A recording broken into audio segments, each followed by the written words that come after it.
Our next example comes from a publisher who came to us asking for a solution to print a vibrant, bright cover. As you can see, the original RGB artwork is colorful and saturated and would naturally fall well out of gamut for a standard CMYK press. The client was not satisfied with a standard CMYK reproduction, which, as you can see, is quite dull and desaturated compared to the original. They asked us what is possible, and we came up with several variations on how this file could be printed to achieve a more vibrant appearance. Let's take a closer look at some examples of these separations. In this image, there is quite a lot of vibrant pink. So for our first variation, we thought, what if we swap out the magenta for a more vibrant ink? We looked at the hue and decided to go with rhodamine red. We took the RGB file and made a conversion that created a 4-color separation with cyan, rhodamine red, yellow, and black. In OpenColor, we created a new project and selected our printing process, in this case offset printing, and selected our media and added the Grackle 2013 characterization data. We also added in rhodamine red. We created an output profile for our Epson printer, which allowed us to make a hard copy proof for this print condition. Then we went to our separation, selected the colors we wanted to use, which in this case was cyan, rhodamine red, yellow, and black. Now we'll select Adobe RGB as the source and create the separation. This separation can be used in Photoshop with the Color plugin or in Color Server to separate the file from RGB to the custom color space. Let's take a look in Photoshop. Here, using the Color plugin, we can convert the file to a custom 4-color space.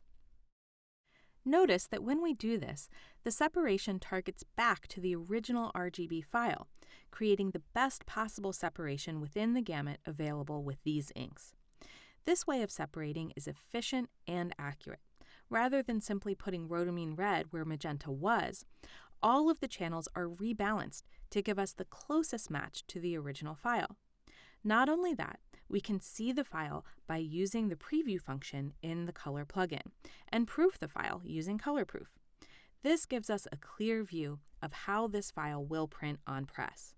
This version is clearly improved, but we wanted to take it much further and show the client an option with the best possible reproduction. For this version, we decided to go all out and create a 7-color separation.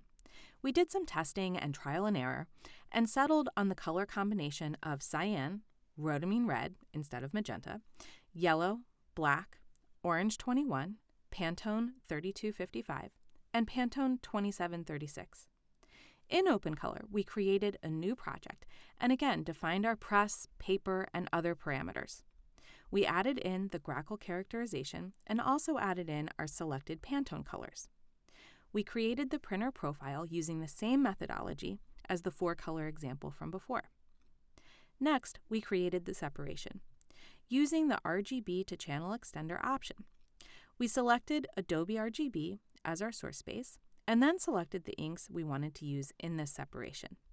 It will calculate the profile, and then we can publish this so it becomes available in the Color plugin and in Color Server.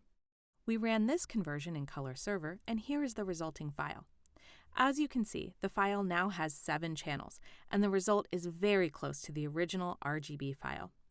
We are able to see the result on screen by using the preview function in the Color plugin, and also make a proof in Color Proof to check our work on a hard copy.